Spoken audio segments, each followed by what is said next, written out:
So if you're watching this video the day it comes out, then Merry Christmas to all of you.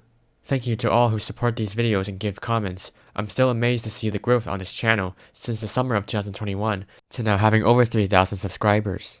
Now for Christmas, I feel like I want to give you all a special video of sorts. This is that video.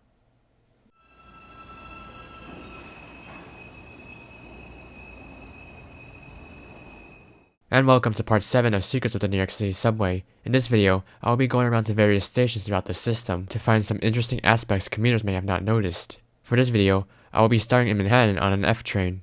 So after the F train splits from the Queens Boulevard line, trains run on what is called the 63rd Street line, because once it reaches Manhattan, it runs directly under 63rd Street. Hence, the tunnel that crosses under the East River is called the 63rd Street Tunnel.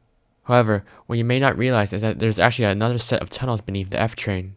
They belong to the East Side Access, because after LIR trains diverge from the main line, they head into the tunnel portals which leads trains down to the lower portions of the 63rd Street Tunnel. Once in Manhattan, they will diverge from 63rd Street, and onto Park Avenue where it will terminate at Grand Central Madison. So next time you're on an F train under the East River, just know that you're right above the next big transportation project in the city, due to open, well at this point, at least before the end of the decade. Okay, so now I'm moving on to Grand Central 42nd Street, where there are a couple of secrets here.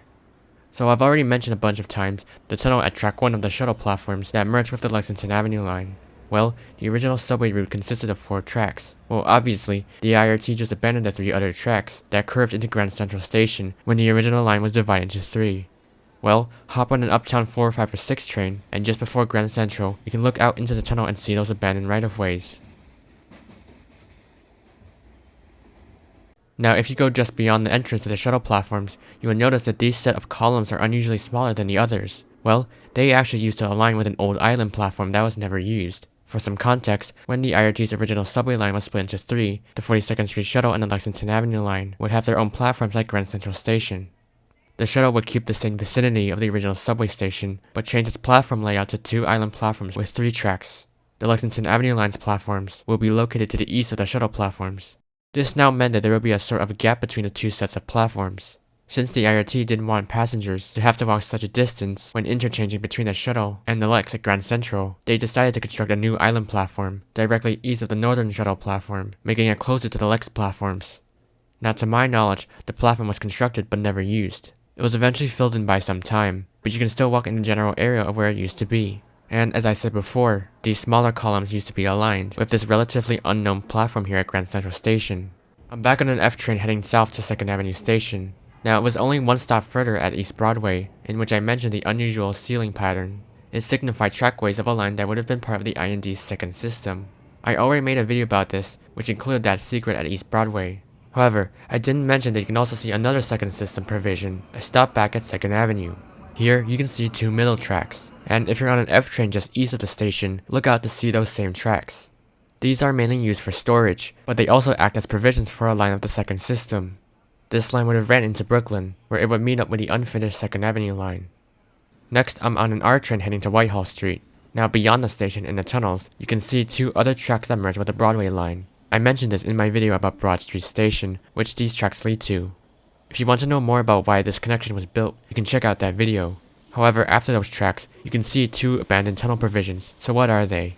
Well, they were tunnels that could have been an alternate route into Brooklyn. It was once proposed that this new route would utilize the Atlantic Avenue Tunnel, which was the first ever underground railroad tunnel in the city. But I'm going to save the history of this tunnel for another. I think it merits its own video. I'm now in Brooklyn, and I'm starting on the Jamaica line. If you're on a train heading to Marcy Avenue Station just after crossing the Williamsburg Bridge, look right to see an abandoned portion of the trackway, headed by a billboard. This used to be part of the original route of the Jamaica line, or what was back then part of the Brooklyn Elevated Railroad. Marcy Avenue Station opened on the 25th of June, 1888.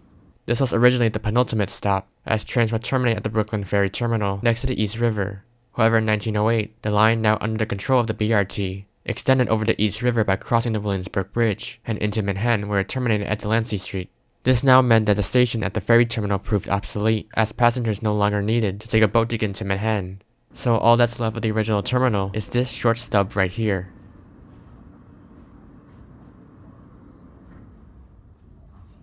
Heading further down the Jamaica line to Alabama Avenue Station, you find yourself at an island platform. In the distance, you can see the whole mess of tracks that make up Broadway Junction. But just look straight up and you will come across this empty trackway.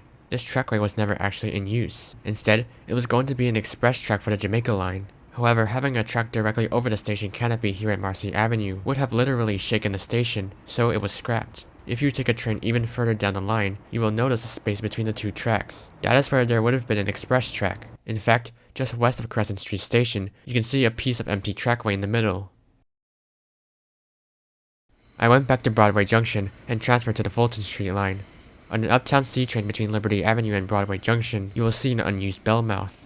This acted as a possible connection to the Jamaica line, which is nearby. Now I stayed on the Fulton Street line and went down to Hoyt-Schermerhorn Street. Besides the abandoned platforms here, there is another secret I missed at this station.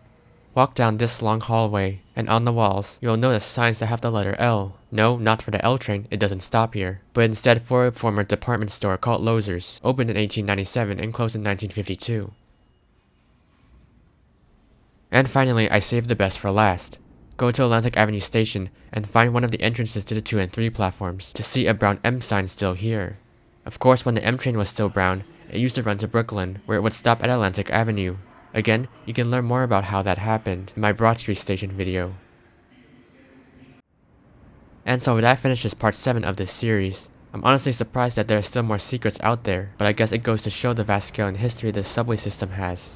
And as always, I will make another part if I find more secrets. But for now, consider liking this video and subscribing to my channel. I'll see you next time.